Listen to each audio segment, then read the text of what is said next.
Pag finish line, may dalawang climb eh.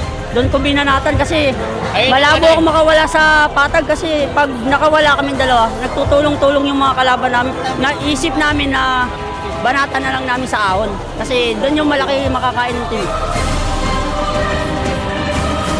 Nagbago kasi kami ng tactics kasi doon sa unang 2 araw, puro kami trabaho. So ginawa namin sa haba ng karera, nagpahinga kami sa kalahati. Tapos yung kalahati, doon kami attack. Nag-workout naman kasi nakawala siya. So nararatel yung grupo kung paano nila abutin si Irish. Ginawa ko habang inaabol nila si Irish, pahinga lang ako. Para sabi ko, pag dumikit kay Irish, ako naman yung kikilos.